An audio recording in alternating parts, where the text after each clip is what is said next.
friend of mine had amends to Woolworths, and just some money he owed. And he goes to the Woolworths and he sits out front and he prays, and the thought came, now's not the time. And he wondered why. It's so simple. I just go in and pay the money I owe. Now's not the time. He trusted it.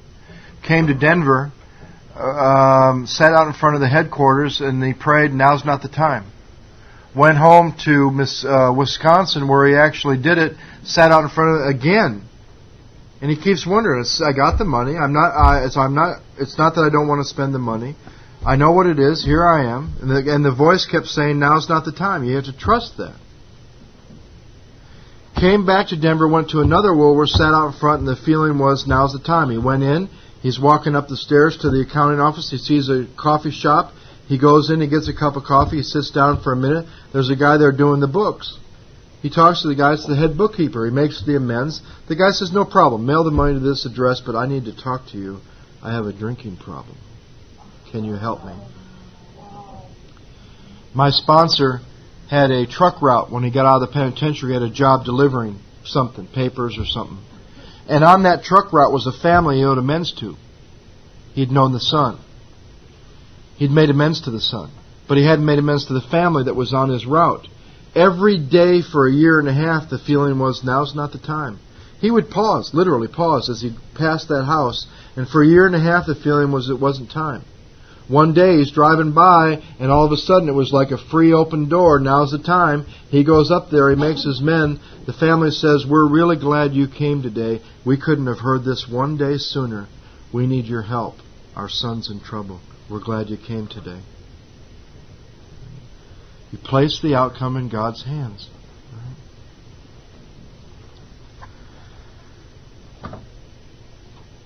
There's a thought that brings us to step 10. That these promises at the middle of the ninth step will come true if you work for them. They will materialize. Continue to take personal inventory and continue to set right any new mistakes as you go along. You will vigorously commence this way of living as you clean up the past. You start 10 and 11 as you're doing amends. We've entered the world of the Spirit. We could talk from now for the rest of the day about what it means to us to enter the world of the Spirit. We'll touch on that in a little bit. Our next function is to grow in understanding and effectiveness. That's what 10 and 11 are about. This is not an overnight matter. It should continue for your lifetime. That means you're going to continue. You're going to continue to practice 10 and 11 for the rest of your life. You'll never do 1 through 9 again without using 10 and 11. You'll never stop 10 and 11. Sometimes they'll get flaky. Sometimes they'll get weak. Sometimes meditation is off. Sometimes the prayer feels flat. But you should continue this for your lifetime. This is about continuing.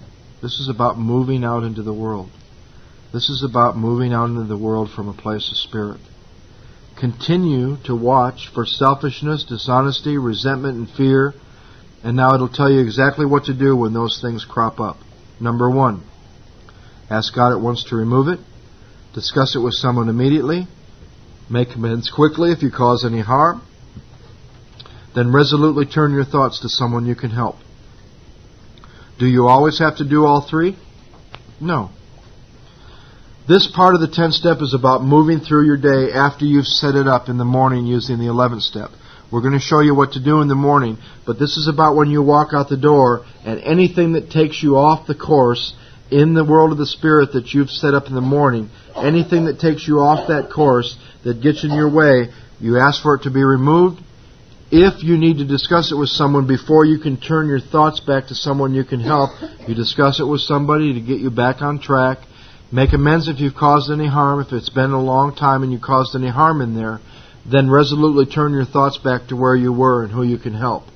Sometimes if you're off track and you're sitting there at your desk and you go into resentment, and you have to pause for a minute and ask for it to be removed, you don't need to call somebody, but you get back on track and you can turn your thoughts back to where you were. That's who you can help. You can help yourself back to where you were, because you were obviously working there for somebody. I don't always have to do all 3 of those things, but here's what I use as my barometer. When I can turn my thoughts back to someone that I can help, I'm back on track. Love and tolerance of others is our code. We'll touch on that again in a minute. Now, 10-step promises. Go ahead. And we have ceased fighting anything or anyone, even alcohol. How long would that be that it's been since I quit fighting alcohol? It's one of the great promises in the book, and it's overlooked. These 10-step promises are unbelievable. So here's my question. I guess you're going to have to each ask yourself, why is there so much emphasis on the 9-step promises and so little on the 10-step promises? It's my contention there's a lot of people that get halfway through amends, but very seldom do they ever finish and experience the 10-step promises. That's why they're not talked about a lot. They're not talked about a lot because they're not experienced a lot. The other thing is the 10-step promises come about as a result of having entered the world of the Spirit and being able to operate from that place. I mean, think about the sentence we just read. You could take this into meditation for a month. God, show me what it would be like to have ceased fighting anything or anyone, even alcohol. Think about that. For by this time sanity will have returned. 10th step. Well, what a promise. Because I was insane in the 2nd step. We will seldom be interested in liquor. If tempted, we recoil from it. Liquor is from a hot flame. We react sanely and normally. And we find this happens automatically. That means with no thought. We will see our new attitude toward liquor has been given us without any thought or effort on our part. This new attitude toward liquor, just comes. That is the miracle of this new attitude toward liquor. We're not fighting it, liquor, neither are we avoiding temptation. We feel as though we've been placed in a position of neutrality, safe and protected. We have not even sworn off. Instead, the problem has been removed. The problem, does not exist for us. I am a recovered alcoholic as I sit here this morning. God removed the problem. It does not exist. We are neither cocky nor are we afraid. That is our experience. That is how we react so long as we keep in fit spiritual condition. It's easy to let up on the spiritual program of action and rest on your laurels, especially when you've made a lot of amends. You get this blast of power and you got some peace and you got some freedom. The 9-step promises are starting to come true. It's a great place to rest. You're headed for trouble if you do. For alcohol is a subtle foe. Once again, each step brings me back to booze, the connection between 10 and 1. Here's a question. I gave this prayer to a friend of mine. He was having trouble with amends for his first time. He had unfinished amends. And he called me and he said, what can I do? And I said, let me give you a prayer. And anybody in the room, I would suggest this to you if you're having trouble with amends. Try this prayer and see how it moves you. Dear God, please show me if finishing amends has anything to do with whether I drink again or not. Amen. And he was moved. He was moved. We're not cured of alcoholism. What we really have is a daily reprieve contingent on the maintenance of our spiritual condition. Every day is a day when we must carry the vision of God's will into all our activities. How can I best serve Thee? Thy will, not mine, be done. These are thoughts which must go with us constantly. We can exercise our willpower along this line all we wish. It is the proper use of the will. We're going to come back to that in a few minutes too, but this is really the main part of step 10. For a long, long time, I thought the meat and potatoes of 10 was continuing to take personal inventory and continuing to admit when you were wrong. Now it is, but the meat and potatoes of 10 is about proper use of the will and bringing a vision of God's will into all your activities. 10, Bill Wilson was terribly confused between the time he wrote the big book and the time he wrote the 12 and 12. And he suggests in here is the 10th step is not something you do at night. The 10th step is not a written inventory at night. The 10th step is about moving through your day. It's about moving out in the world. It's about deciding about your life. And it's about proper use of the will. We'll see where you take inventory of your day in the 11th step. And we'll come back to what we've covered so far also. Much has already been said about receiving strength, inspiration, and direction from Him who has all knowledge and power. If you've carefully followed directions, you've begun to sense the flow of His Spirit into you. To some extent, you have become God conscious. We have begun to develop this vital, mark this, sixth sense. But we must go further, and that means more action. We're going to come back to this too. But who would ever know, and who's ever heard anybody talk about what Mark and I would like to talk about this morning, before we wrap up, that the Big Book of Alcoholics Anonymous promises you a sixth sense beyond the five that you're already aware of. Beyond sight, smell, taste, touch, and hearing. The Big Book of Alcoholics Anonymous promises you a whole new sense that one can begin to live from and with. There's a page and a half of spiritual instructions around the 10th step. As I look back over my years in Alcoholics Anonymous, when I go to meetings on the 10th step, it seems that the bulk of the meeting gets devoted to continue to take personal inventory. And the longer I take the action of working the steps, the deeper is my experience with the 10th step. And I'm kind of like Joe from a standpoint of, I think it would be wonderful to go into a meeting and the topic be, please discuss your experience with having entered the spirit world of the Spirit. Please discuss your experience with what it's like to be able to live most of your life guided by a sixth sense. Please talk about your experience with proper use of the will from the time you get up till the time you go to the bed. But see, here's why it's not talked about much. You're living from the world of the Spirit, and if you haven't done the work in the first nine steps, you can't tap into that, therefore you don't have any experience. So a lot of what I hear about the 10th step is the language of knowledge, or mostly it's contained in that simple little sentence of continue to take personal inventory, and when we were wrong, promptly admit it. I could spend the rest of my life taking sentences out of the 10th step and taking it into meditation and having God show me what it means to practice that. So, let's go back again to some things that I'll just kind of go through and share, and then I'll have Joe do the same.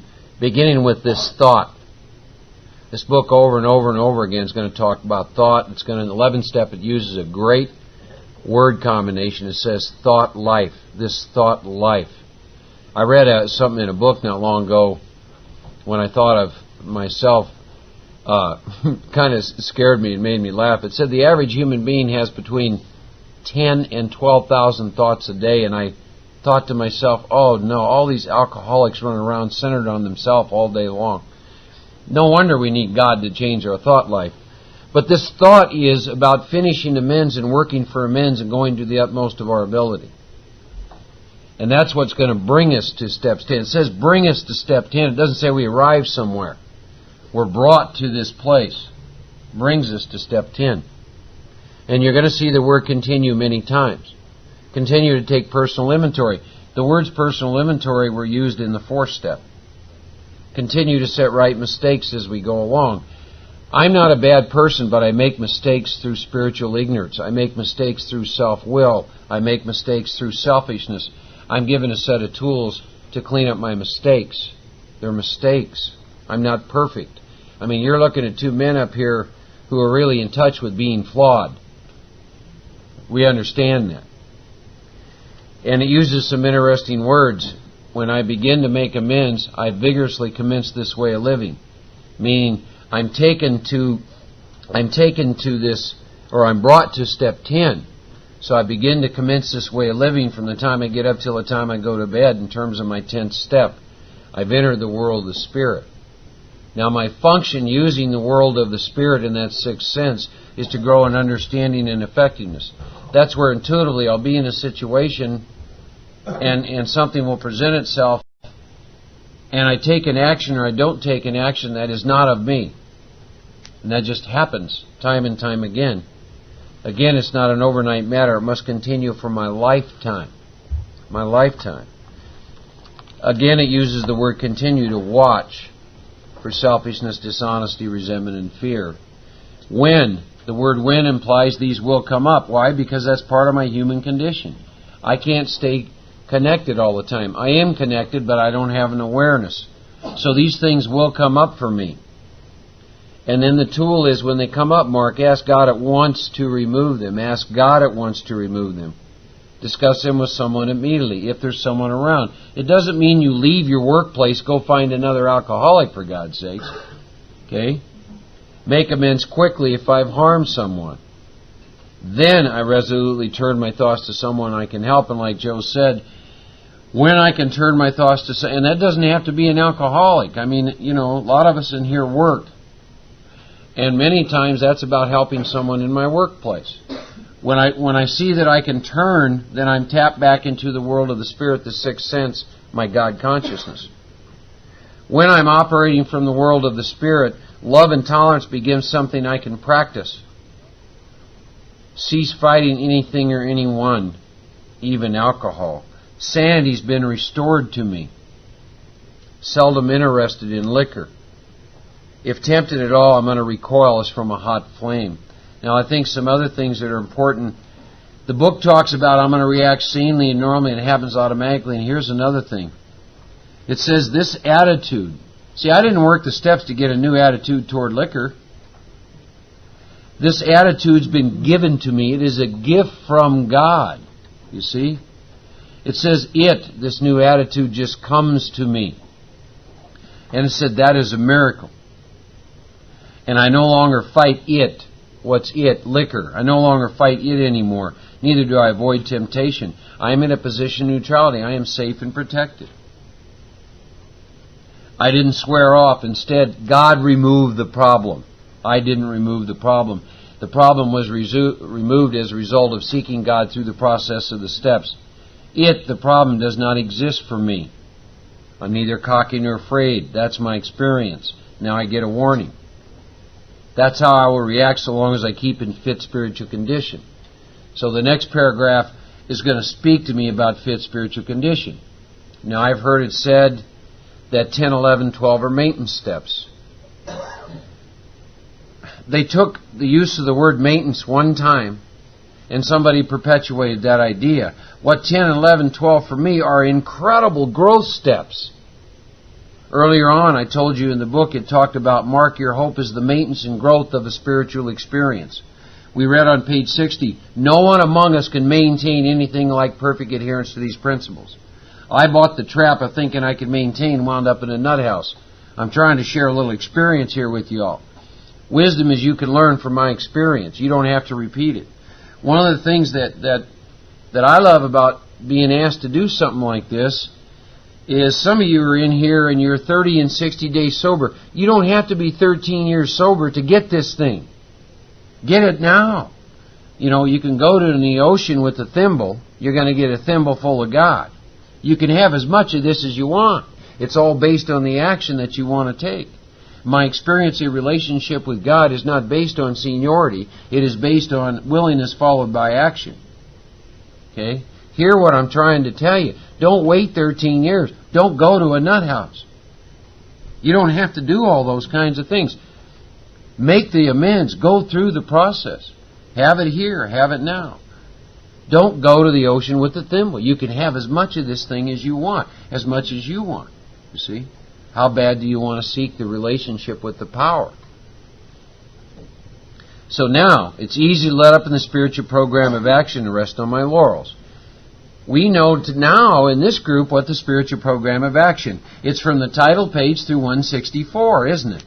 That's my spiritual program of action. It's 12 steps. It's not 9 steps. It's not 3. My spiritual program of action. And you know what my laurels is? My laurels is the last experience I had with the steps. I've said this before. We close every meeting. Give us this day our daily bread. It's not about the experience I had last week. Give us this day our daily bread. Resting on my laurels is me sitting here trying to live off what happened to me in 94 as a result of seeking God through the spiritual program of action. You see, Joe and I talk to you a lot about currently. We stress this. We tell you exactly where we're at in these steps, which is our method of seeking the power. Okay? I don't want to rest on my laurels. Laurels is what I did last week or last year. I want to stay current with this experience with the power. And I get a big warning. I'm headed for trouble if I do. Alcohol's a subtle foe. I'm not cured of alcoholism. I'm given a daily reprieve contingent on the maintenance of my spiritual condition. We're given the tools to maintain fit spiritual condition. I want to tell you something else that has to do with the connection between 9, 10, and 11. With every single amend you make, the power to operate from the world of the Spirit will amaze you. Let me say this again. With every single amend, everything is connected. If you start out with 50 amends, as you move through these amends, with every single amend that drops off and you clean up the harm, you won't believe what will happen to you in terms of operating and having the power to do 10 and 11. And knowing, getting in touch with the sixth sense and your intuition. I was telling Joe this, a man who's been struggling with this program for 14 years, in and out, 2 years sober, 1 year sober. He just finished his last amend. He had never made amends. Reason this man couldn't stay sober, in all those years in the program, he'd come up to 8, and he never made amends, but it was all about 1. He just picked up a 2-year chip, and he's done with amends. And I told Joe, I was at a 10-step meeting at my home group Monday night. The power of it, there were 4 guys in that meeting who shared it specifically, and they've all just finished amends, and what came out of their mouth was not of them. And the power in that 10-step meeting, I don't think I've ever experienced this. The clarity this guy has is absolutely incredible, and what comes from him is not to do with the 5 senses. It's coming from the world of the Spirit, because there isn't anything in his past blocking him anymore from experiencing the presence now. It's incredible. As I move through this, as I continue to, I can tell you this right now. There has been a shift in my consciousness with this power since I did what I did Tuesday night on that mountain with this friend of mine. There was a shift Wednesday morning when I got up that wasn't there Tuesday night when I went to bed. You see, everything is connected. You keep making those amends and watch what happens in terms of entering the world of the Spirit and using this sixth sense and being given the power to practice some of these 10-step promises that it's talking about. Every day is a day when we must carry the vision of God's will into all my activities. Think about this. From the time you get up till the time you go to bed, every time you shift from one activity to another, imagine intuitively saying, God, what's the vision of your will for me in this next activity?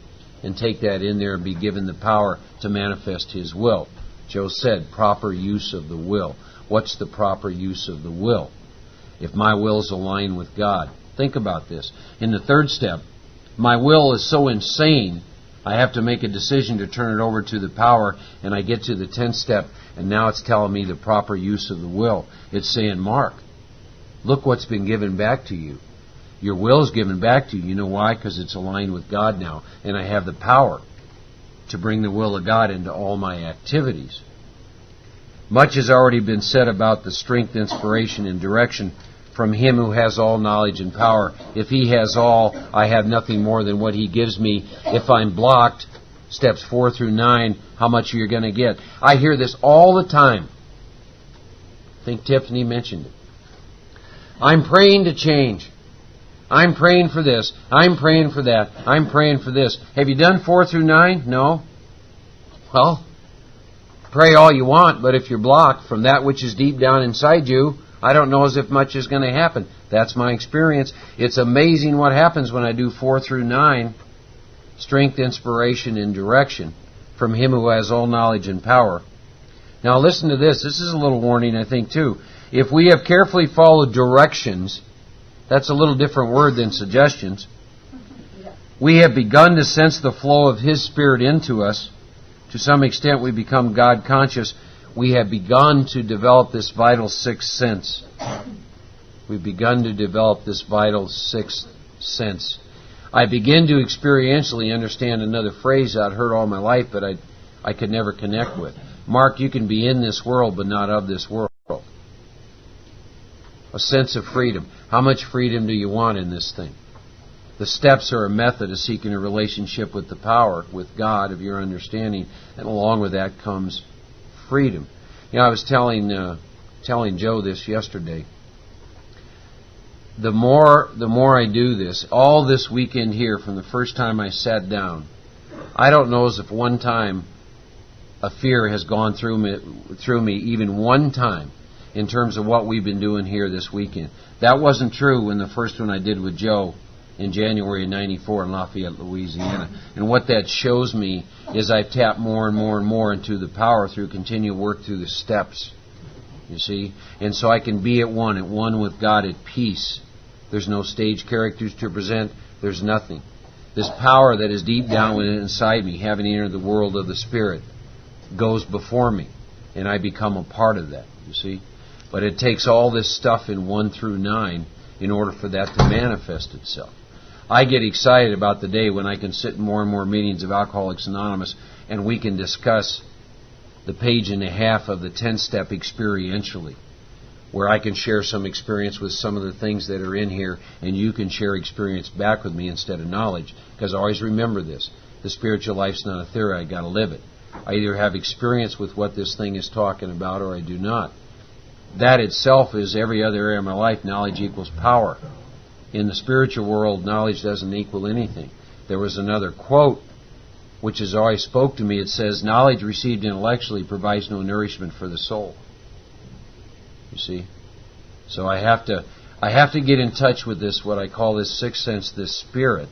And the Spirit then is with me in all that I do, in everything that I do. Now I'll let Joe share some stuff with the 10th step. Let's read 11 first, and then I'm going to just share on both of them. Step 11 suggests prayer and meditation. We shouldn't be shy in this matter of prayer. Better men than us are using it constantly. It works. If we have the proper attitude and work at it. It would be easy to be vague about this matter, yet we believe we can make some definite and valuable suggestions. There's a line you could spend a lot of time with in meditation and bring it into what's the proper attitude for prayer? What's the proper attitude for meditation? So, now they're going to take us through what to do at night and then what to do in the morning. Let's start with the morning, down a paragraph. On awakening, think about the 24 hours ahead. Consider your plans for the day. Of course, they put the first thing third, and the third thing first. Before you begin, ask God to direct your thinking. So that's the first thing. Ask God to direct your thinking, especially asking that it be divorced from self-pity, dishonest, self-seeking motives.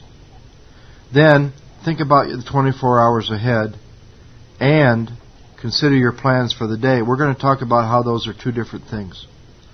Under these conditions, you can employ your mental faculties with assurance, for after all, God gave you a brain to use. Your thought life, connected to spirit, will be placed on a much higher plane when your thinking is cleared of wrong motives. In thinking, thinking. In thinking about our day, we may face indecision. You may not be able to determine which course to take. Here you ask God for inspiration, intuitive thought, or a decision. You relax and take it easy. My inclination with indecision, or I'm not sure which course to take, is ask God for an intuitive thought or a decision and then do something. I always think He needs my help. And my ego hates the idea that what I could do to get more results would be nothing rather than something. It must always, to my ego, it must always be something. There's nothing my ego hates more than me being sober is silence. And what you're going to find, the great paradox of this step is that you always thought you were probably going to find that it would be something that you're powerless over. Well, after all these somethings are taken care of, and you have power over alcohol, and you got power in your life, and you got power over resentments, and you got power over fear, and you got power to turn, you got power to pause, what you're going to find out, You now have no power to make nothing happen more than you did over something. By that I mean this. Try to sit and create nothingness. Try to sit and stop your mind. Try to sit and not think about elephants. When somebody said, try to sit and not think about elephants. Right? You're going to find you're more powerless over nothingness, but in that nothingness is where your ego doesn't want you. Because it's in that silence, it's in that space, it's in that place that all things come from. Don't struggle. You often be surprised how the right answer will come after you've tried this for a while. What used to be the hunch or the occasional inspiration will gradually become a working part of the mind. Being still inexperienced and having just made conscious contact with God, it's not probable that you're going to be inspired all the time. You might pay for the presumption that you're going to be inspired all the time in all sorts of absurd actions and ideas. Nevertheless, you'll find as your thinking will, as time passes, be more and more on the plane of inspiration. You'll come to rely on it. You can conclude the period of meditation with a prayer that you'll be shown all through the day what your next step is to be. You'll be given whatever you need to take care of such problems. Ask especially for freedom from self-will. Be careful not to make any requests for yourselves only. You may ask for yourself, however, if others will be helped. You're careful never to pray for your own selfish ends. Many of us have wasted a lot of time doing that, and it doesn't work. You can easily see why. If circumstances warrant, you ask your wife or friend to join you in morning meditation. If you belong to a religious denomination which requires a definite morning devotion, attend to that also. If not members of religious bodies, sometimes select and memorize a few set prayers which emphasize the principles we have been discussing. There are many helpful books also. Suggestions about these can be obtained from one's priest, ministers, and rabbi. Be quick to see where religious people are right and make use of what they offer. They've been doing it a lot longer than we have. As you go through the day, pause when agitated or doubtful and ask for the right thought or action. Constantly remind yourself you're no longer running the show. Try and do that before you finish amends. Try to constantly remind yourself you're not running the show, humbly saying to yourself many times each day, "Thy will, not mine, be done." You won't be able to do it. You will not be able to live in the present moment till you're free of the past. You'll be able to practice 10 and 11 to some degree. But let me tell you, what you're going to be able to do with 10 and 11 when you reach that magical day when there is nothing in your consciousness that hasn't been cleaned up, you're then going to be able to operate in the world in a way, it's like night and day from when you're doing 10 and 11 with unfinished amends. You'll then be in much less danger of excitement. That's interesting. Excitement is dangerous. Fear, anger, worry, self-pity, or foolish decisions. You'll become much more efficient. You won't tire so easily, for you're not burning up energy foolishly as you did when you were trying to arrange life to suit yourself. It works, it really does. We alcoholics are undisciplined, so we're going to let God discipline us in the simple way we've just outlined. But that's not all. There's action and more action. Faith without works is dead. The next chapter is entirely devoted to step 12. I got to say something about this term. It's come up a couple times in the book, and we do hear it quite a bit. Faith without works is dead. I had to come to terms with that about 7 years ago when it no longer fit with the way I understood it, no longer fit with my conception of God. Because why would I have to do anything to please a God if the God I've chosen needs nothing for me to do or earn or deserve? Why would my faith in Him be dead without my works? And I realize this, my works for my faith are not to appease or please God. They're to appease and please my own spirit. The work I need to do this way, not with God.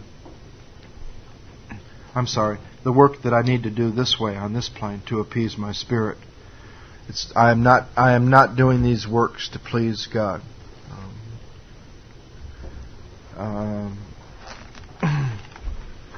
It's a little hard for me to talk about 10 and 11 in the middle of inventory. But there are two things I'd like to talk about. We're not going to have time to go through the chapters for step 12, but I do believe this: you do everything up to that page, working with others, and you'll definitely begin to have an experience working with others. And there's great stuff in that chapter about how to pitch a new person and make the initial contact and get them interested in the work in the book. But it doesn't say much about what to do when they're ready to do the work. When they're ready to do the work, you should be there for them. And we'll each talk about that in a little bit and our experience with that after we talk about 10 and 11. You'll also find a lot of helpful guides. There's specific directions in working with others to hook drunks and get new drunks. Not a lot about their experience later on because they wrote it pretty early on in their sobriety about taking people through the work. I have to admit to you that I think we each find our own niche with service work, with carrying the message. And I think, thank God we aren't all 12-steppers. And thank God we aren't all speakers, or there wouldn't be anyone to listen. Thank God we aren't all secretaries. There wouldn't be any people, there'd just be secretaries. Thank God we each, by God's direction, find our niche in service. That doesn't mean you don't try out different stuff. I've been involved in general service. I've been a GSR. I've been a DCM. I've served on the area committee, H&I chairman. I've served at several levels of general service. And I found my place is because there's so few of us, even though we're all over the country, my place is in my living room with a drunk who's ready to do the work. And that's the place that I love, and that's the place AA met me when a man sat in his living room with me and took me through this work that rearranged my life. I've never been real good with wet drunks that aren't ready for AA. And there's guys that I know that are absolutely fabulous on 12-step calls with wet drunks. I seem to meet people in AA where AA met me. And AA met me 5.5 months sober when I was dying of untreated alcoholism and I was ready to do this work. And that seems to be where I meet people, not just at 5.5 months, but at all different increments of time. And I've never been very good at pitching a wet drunk. I know how to talk to people who are done drinking and ready to do the work and can't stay sober. I'm pretty good with them. And I have to admit that. That's my place right at this time.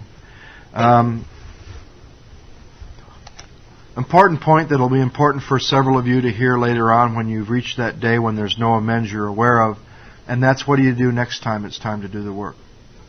And how do you start to recognize that?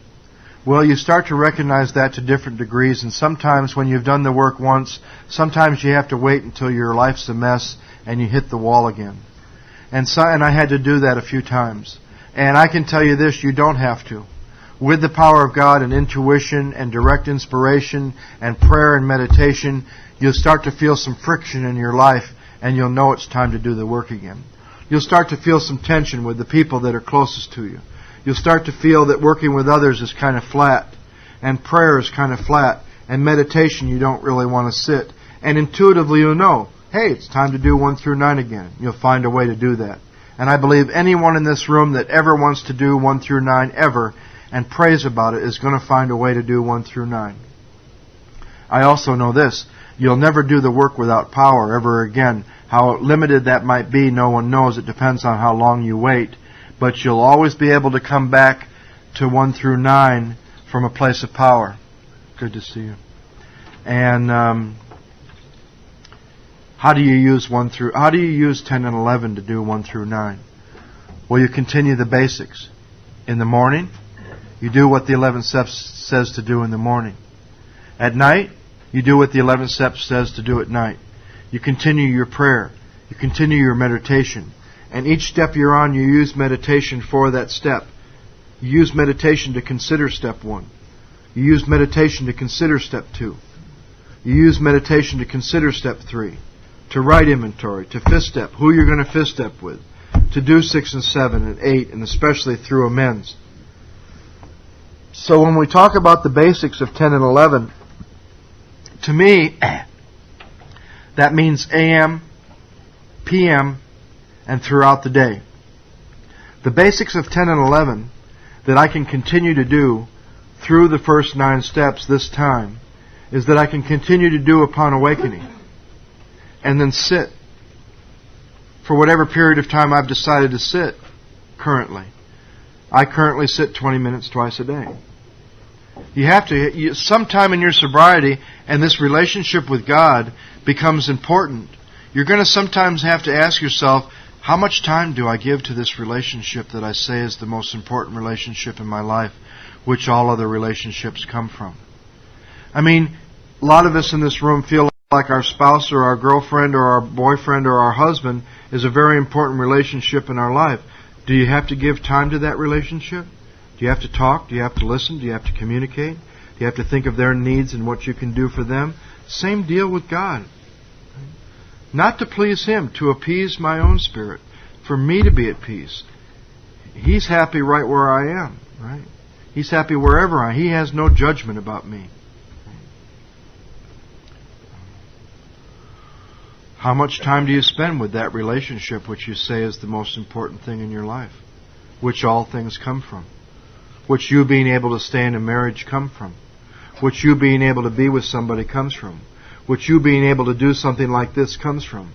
How much time do you give to that relationship? So I do upon awakening, and I sit in meditation for 20 minutes. Find out about meditation in your own niche with meditation. There's as many ways to meditate as there is ways to work this program. Right? It's sad there's so many ways to work the program because we very seldom share a common solution with rooms full of people. We have this weekend. And I, every Tuesday night, get to sit in a home group where we share a common solution. We've each had our own experience with it. So I do AM, and I do the best I can throughout the day, practicing the 10th step when those things crop up. At once asking God to remove it, discussing it with someone if I need to, making amends if I cause any harm, and turning my thoughts back to someone I can help.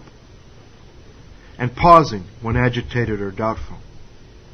I do the best I can to stay in that world of the Spirit throughout the day, and I have tools to use when I get off track.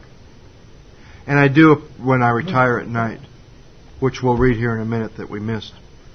And that's the evening review. That's my daily inventory. And any corrective measures that come from those questions that we'll go over, that if I need to clean up something tomorrow, if it's an apology, amends, I need to call you, something I need to discuss with somebody, I write them down in my daytimer for tomorrow, those things that are revealed to me from the evening review, and then I sit again for 20 minutes. And I do that as I'm doing 1 through 9. I'm using 10 and 11 to do 1 through 9. I'm keeping my focus and my attention and my intention that 1 through 9 is what I've decided to do again. And here I am at the beginning of an inventory, still able to do 10 and 11. Still able to sit 20 minutes twice a day. Still able to pray. Still effective with other people. My life didn't hit the wall.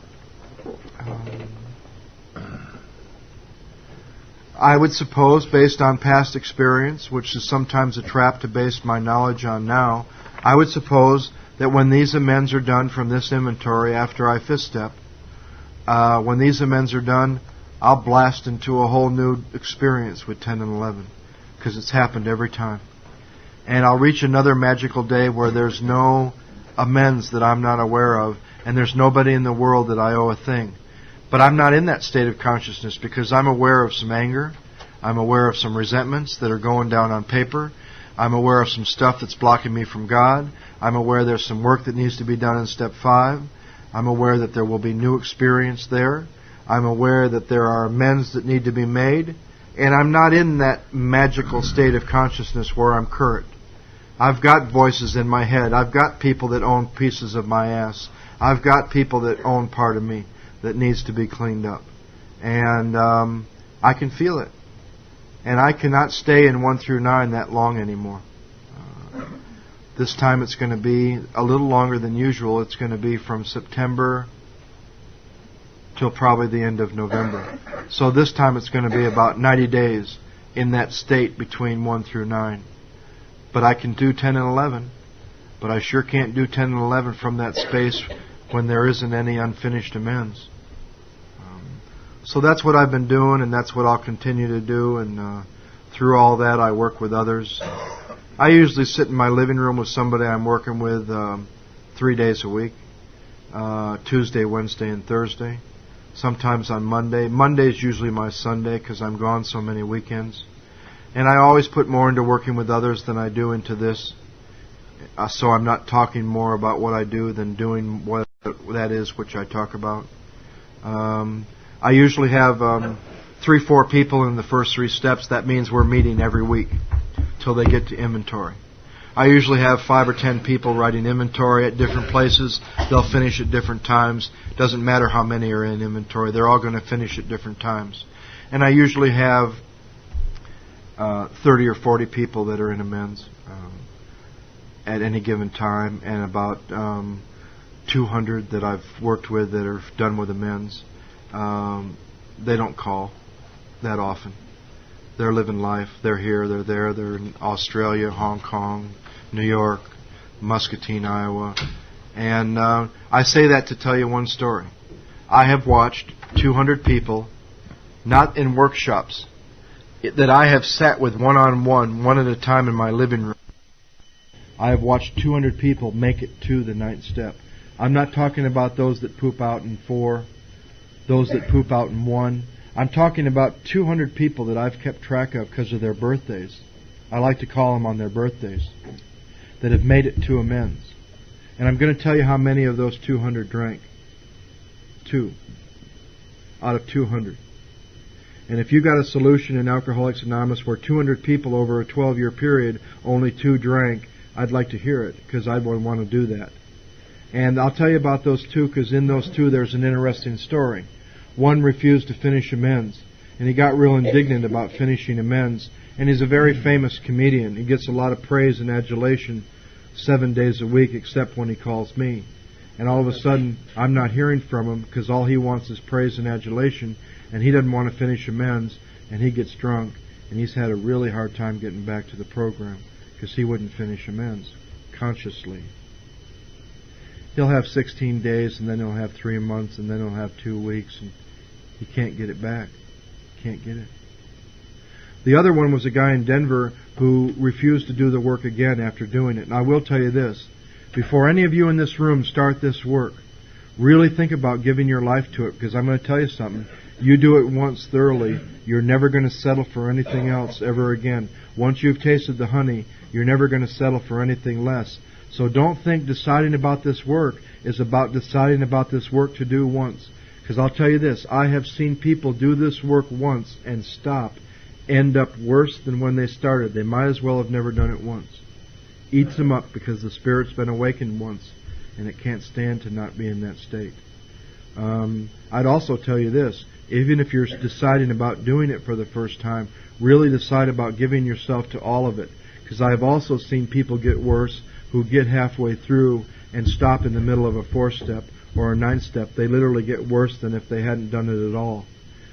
I'll tell you this, because it wasn't mentioned yesterday during inventory.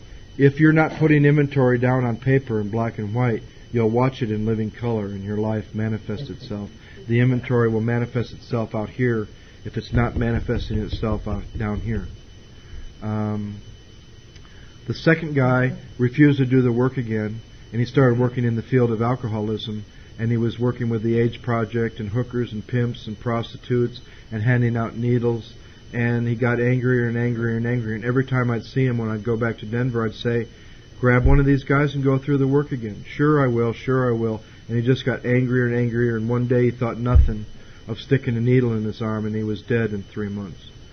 So one died, and one's having a really hard time, but I'll tell you about 198 people who are living life that made it to amends, and they're living well, and they're living good, and they're being a help, and they're being effective. And I've gotten to be a part of that. I've gotten to watch a group in Santa Monica go from 10 people in the basement of a church who had just gone through what you people might go through in a workshop, and they did the work together for a year, and then they wanted to start a regular meeting. That meeting now has about 80 regular members, 3 retreats a year, a Christmas party every December with about 500 people that we've all touched, and I would say conservatively probably 800 people have come through that group to do the work and then gone back to their communities in the Los Angeles area, and they've become a very effective group, and I've gotten to be a part of that. Because when I moved there, the fellowship I craved wasn't there. It was created by God through me, one alcoholic at a time in my living room. And now all of a sudden you can go all over Los Angeles and hear people talk about the work and doing the work and getting free. And let's talk about the evening review.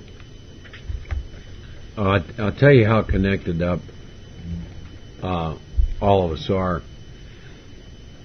The success of one is the success of all, and the failure of one is the failure of all. And you know, with God, just try and visualize this if you can. I'm in a place that I love as I move through amends, and that is that steps 10 and 11 get real active with me outside of me. And there's a lot of things happen as a result of meditation. But I was sitting there one day, and I was thinking in particular of a man that every fellow human being, male or female, God has put in my life to take through this process and share my experience out of the book is a gift He's given to me out of His great love for me. That's number one, the number one place I come from. I don't know what they get out of it. I know that they're gifts to me. But I was thinking about the changes in this man's life, and then here's the thought I have. Here's this man, and he's living in this block in Kerrville, Texas. And as a result of working the steps in a relationship with God, his wife and his 2 kids, that whole home is better. And that what that means is that every time he and his wife and 2 kids leave that home, everyone they touch is better, so the whole block is better, and the whole town is better, and the whole state of Texas is better, and all the United States is better, and the entire universe is better. You think the power of one with God doesn't have an impact? By the same token, the failure of one is the failure of all. I want to go back a little bit and mention a couple things on the 11th step before I get into the retiring at night. It talks about prayer and meditation shouldn't be shy. It says better men than we are using it, prayer and meditation, constantly. Prayer and meditation works if, remember I told you that word, if I have the proper attitude and work at it. I want to suggest that you consider something. Page 55. We started out this workshop and I talked to you about page 55 and an attitude. It told me if I have, I cannot fail. And that attitude had 3 parts to it. Here's what it is. Lay aside prejudice. Think honestly. Search deep within myself. Prayer and meditation, going within into the quiet. It says if I have this attitude, I cannot fail, because the consciousness of my belief is sure to come to me, meaning the conscious awareness of this relationship with the power. I'll have you consider maybe that's an attitude. And then Joe said something that's important. I reached the place one day in Alcoholics Anonymous where it became clear to me that I needed to spend some time, some real time with this God, who, as a result of doing these steps, this is the best way I can describe. It feels like God so wounded my heart that nothing but Him will quench my thirst. That's what it feels like. And I didn't wake up one day in AA and decide to get taken to this state. What Joe said is true. My heart was so wounded that nothing outside of this relationship with Him will quench my thirst anymore. The other thing I wanted to make, it's almost like if you ask me about God, and silence makes more sense than words in trying to explain. Everything we've done here this weekend in talking about this power, you got to understand how limited a word is. So, anyhow, getting back to the idea of this prayer and meditation.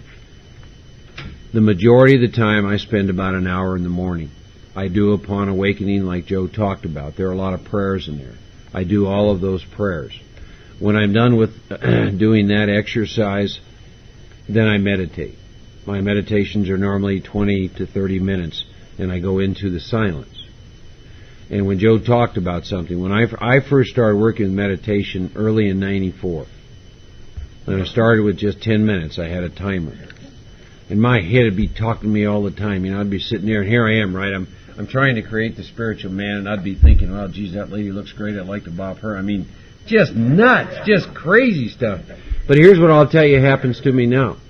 There are times that I'll go into meditation and go into the quiet, And it might be 20 or 30 minutes. And that timer will go off and it feels like I just sat down. And what that tells me is somewhere in there for about 20 to 30 minutes I was in a state of nothingness. And I can't tell you anything that happens in there, but I can tell you this. When I get up and I go about my day, that sixth sense is with me and guides me and protects me and gives me wisdom and lets me pick up all the tools in this. So how do you not get back going into that place?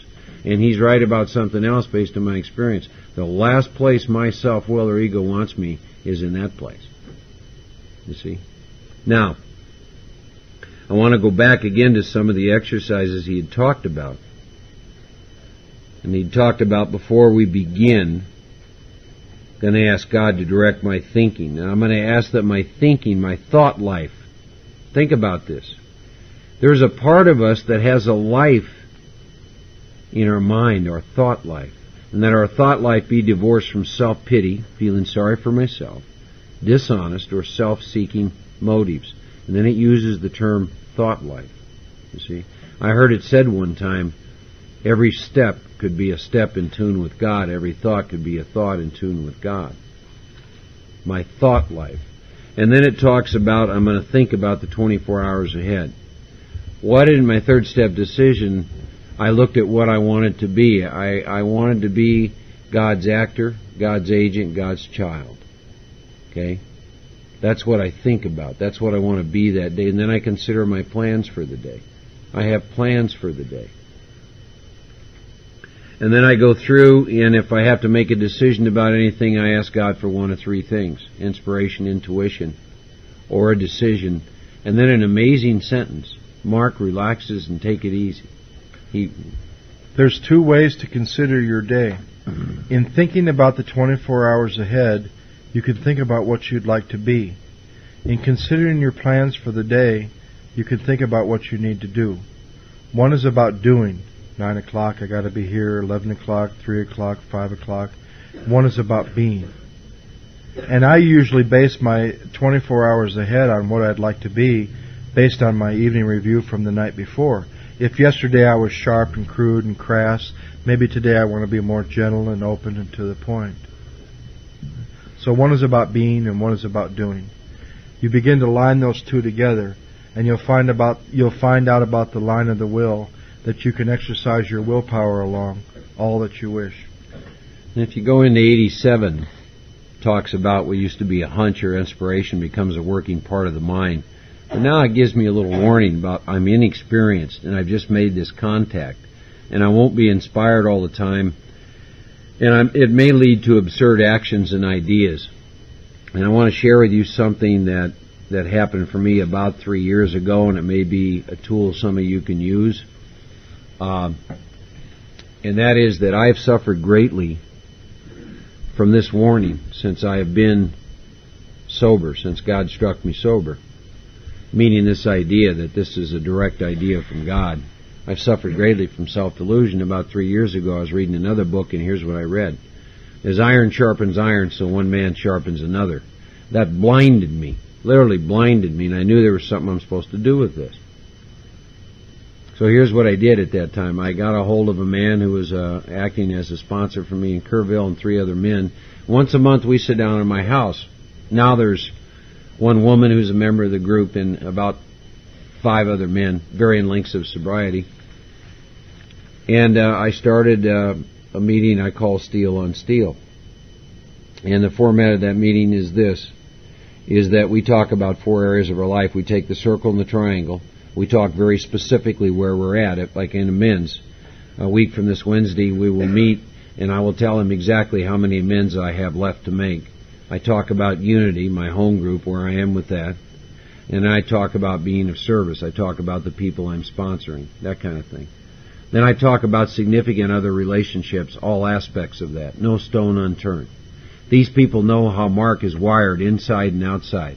I leave no stone unturned. If I was in a relationship with a woman, I would be talking about that relationship specifically, not skirting the issue. We talk about money and we talk about physical health. Then we do the path of consideration. When I'm done, these people know me very well. I have to sit and they go around the room and they give me feedback and ask me to consider things.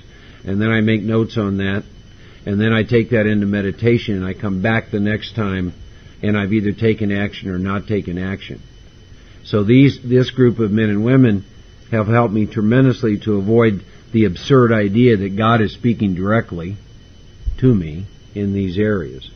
And it's also taught me a lot more about humility, fearlessness, and honesty. So I just wanted to share with you that's just something for you all to consider. Because I'm telling you, I suffered greatly from self-delusion, thinking I had this tap into this to this source, and God speaking, marry this woman, Mark. Okay, it sounds like a good idea. I met her on Friday. It's Monday. Joe kids me a lot, but that's what I do. I meet him, and a friend of mine said, Mark, it's okay to date. You don't have to marry him. What a new idea. Anyhow, I wanted to share that with you. And then we're given a bunch of tools for going all through the day in here. Okay? I'm going to share a little bit about some of the sponsorship experiences in my group, and then we'll finish real quickly. Not real quickly, we'll finish with retiring at night. But I think one of the greatest gifts that I've ever been given is the gift of giving this thing away. And I have been blessed with the opportunity of getting asked by people to take them through the steps. To me, that's what sponsorship is. I'm not here to be a financial advisor. I'm not here to talk to you about relationships. I'm not here to do any of that. What I'm here to do is start with you in the title page and take you through page 164.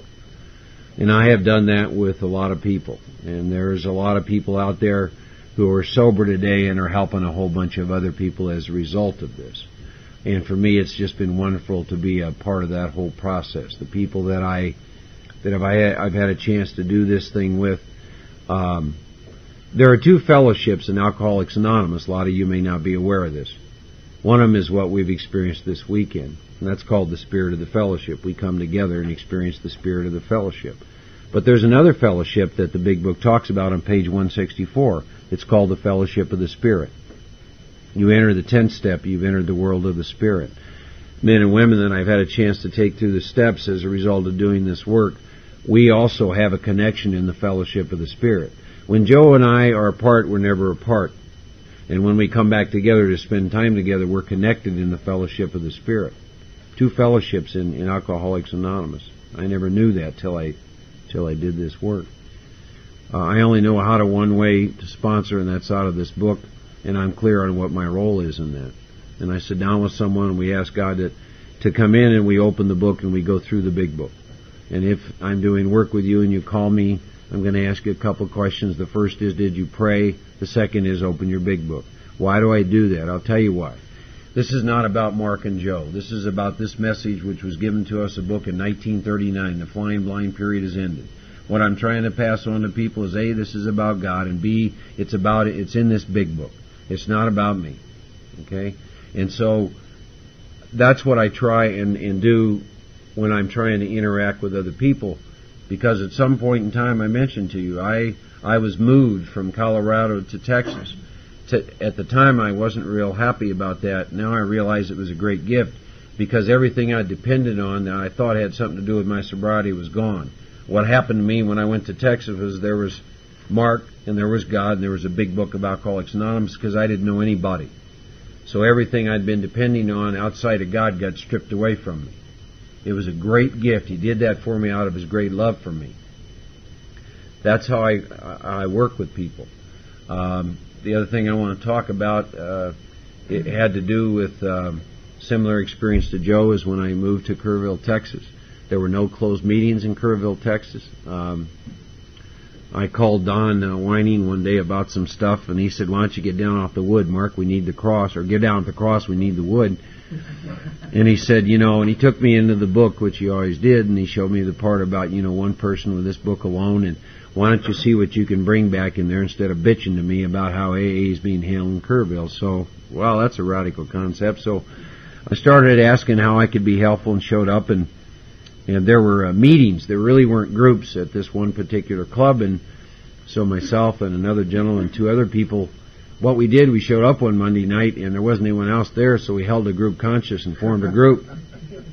And I I'll tell you something. We're 3 years down the road, and Joe's been to this group. You got to understand, Kerrville's a small town, 18,000 people. It's called the Carry the Message Group. We have 2 closed meetings and 2 open meetings. We take 1 meeting to a treatment center. We have a beginners meeting. If you went there on a Monday night, you'll find anywhere between 60 and 80 people in that group. You will see about 50 big books. Our format is that we use a bell. Nobody talks for more than 5 minutes. And we're interested in your current experience. We have a discussion leader. We have 1 person chair for the month. We have a discussion leader. That discussion leader has a week to take into meditation the topic he's supposed to bring to the group. This is not any of this crap of tapping somebody 1 minute before the meeting, say, bring up a topic. And we do what it's suggested to us in here. We talk about the message and our experience with the message out of the Big Book of Alcoholics Anonymous. Now, I will tell you this, and it's about the power of this book, and it's about the power of the message and the power of God. Of the regular members of this group, in the last 3 years, there's only been 4 of them that have relapsed. 3 of the 4 did it around amends. They didn't believe the 9th step had anything to do with the 1st step. Okay? What's that about? That's the power about the book. That's about the power of this book and the power of God. Wednesday nights are other closed meeting, which is at 6 o'clock. There's anywhere between 40 and 60 there. We're talking a town of 18,000 people, folks. We're talking about people who are real excited about this program. They're real excited about seeking God. They're real excited about the solution. We do 12-step work. We go a lot of places. I'm like Joe. I know where my niche is. My niche is sitting in my living room helping another alcoholic. I've done a lot of the other things. It became clear to me one day where God wants me. I don't take any positions within the group. I don't do anything. I'm just a drunk sitting in the Carry the Message meeting, and I absolutely love it. I don't know if Joe went through this, but I went through I got moved from being a bleeding deacon to an elder statesman real quick, I'm here to tell you. And I'll tell you why I love going to the group. 2 things happen in there. Number 1, and one of the most important to me, is you better remind me what's wrong with me, and that is that I suffer from alcoholism. And number 2, when I go into that meeting, it doesn't matter how long someone's been sober. If I'm into self-delusion, they're going to snap me right back. They come from the same place Joe and I do. They love me more as a child of God, and they care about my sensitive little feelings. I've said this, I told you to consider this. Your environment has more power than anything you can bring to bear. You see, I'm safe and protected sitting within that group because that's a group of men and women who love God and are seeking God through the 12 steps and who carry a strong message. So that's a strong environment. People have said to me, well, why don't you go to other meetings? I said, why would I? I go to meetings every time I go out of town. I go to a lot of different meetings. But I know where I have to be. I'm very proud to be a member of the Carry the Message group. And I'm very active in that group. That's some of my experience with, as a result of. See, here's another paradox. You look at that circle and the triangle, and here's what I know today based on experience. If I am in all 3 parts of the circle and the triangle, God takes care of every other area of my life. It's another paradox. When I'm in the self-will, I think I got to go out and get the job and blah blah blah blah blah. I don't. When I'm in the circle and the triangle seeking God, the power guides me and takes care of all the rest. So now let's go back and talk about when we retire at night. So when we retire at night, we will constructively review our day. How do you do that? How do you make this review so it's not destructive? So you're beating yourself up for what a rotten, terrible person you were during the day. Well, be careful not to drift into worry, remorse, or morbid reflection. Stay out of those things and it'll be constructive. Drift into those things and it'll be destructive. So how do I keep from drifting into worry, remorse, and morbid reflection? In the evening review, during that time, if I'm reviewing my day and one of those things crop up, I practice the 10th step. I ask for it to be removed and I turn out of it. Back to the questions. Where was I resentful, selfish, dishonest, or afraid? Do I owe an apology? Have I kept something to myself which should be discussed with another person at once? Was I kind and loving toward all? What could I have done better? Was I thinking of myself most of the time, or was I thinking of what I could do for others, of what I could pack into the stream of life? But we must be careful not to drift into worry, remorse, or morbid reflection, for that would diminish my usefulness to others. After making my review, I ask God's forgiveness and inquire what corrective measures should be taken. And then I meditate. and any corrective measures that are revealed to me from the meditation. You need to call so-and-so, you need to apologize to so-and-so, you need to clean this up with so-and-so, you need to discuss this with so-and-so. I write down in my daytimer for tomorrow. And they're part of what I'm doing to stay current. See, because I'm so in love with that moment where I am current, here, in the moment with you, to be effective and useful, and I can experience that silence that's there in that moment. I'm so in love with that, I do everything I possibly can, but you can't never know that until you've been to that moment. Till you've been to that moment where there's nothingness.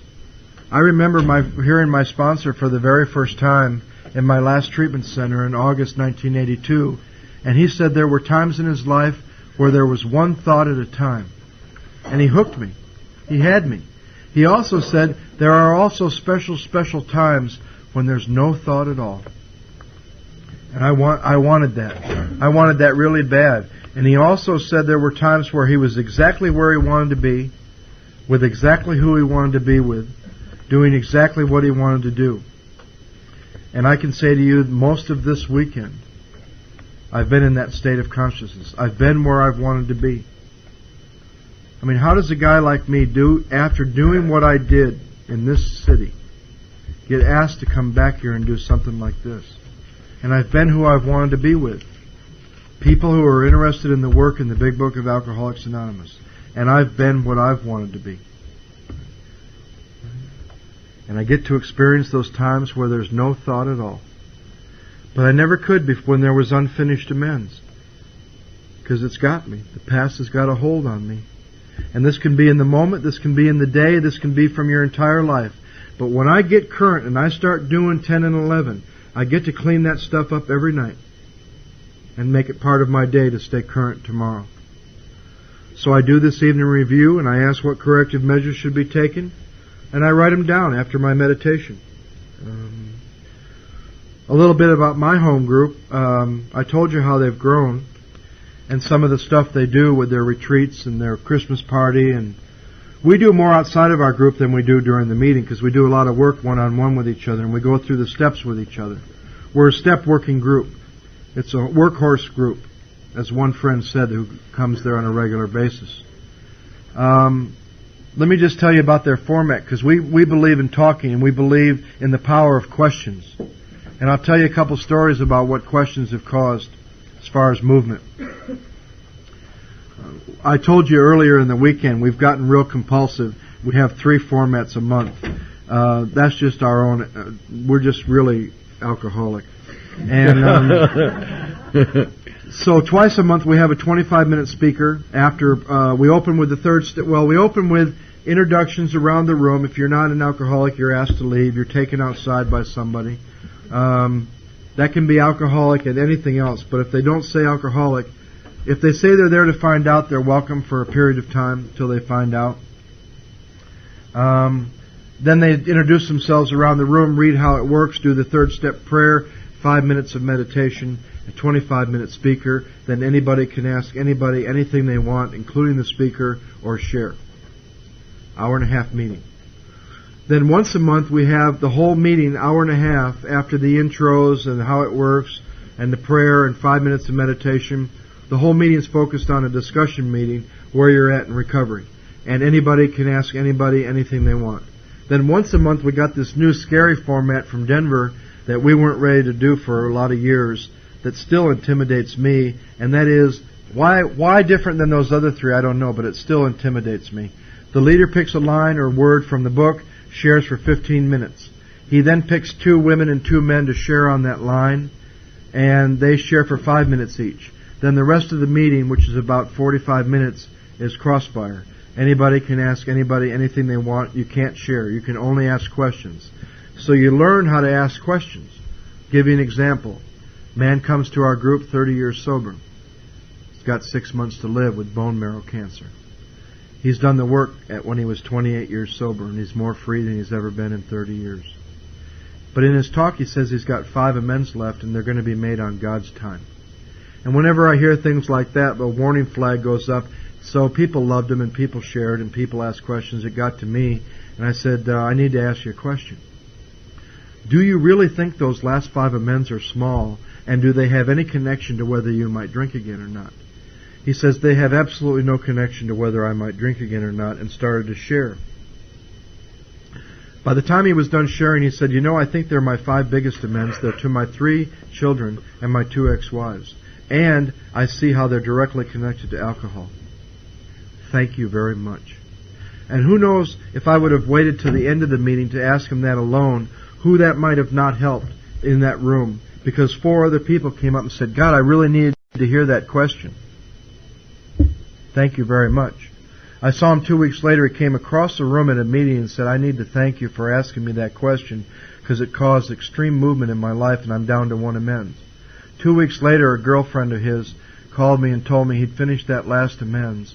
He had no more. He was more free than she'd known him in the 30 years he was sober. And he'd gone back to the 3 doctors that were treating him, and the cancer's gone.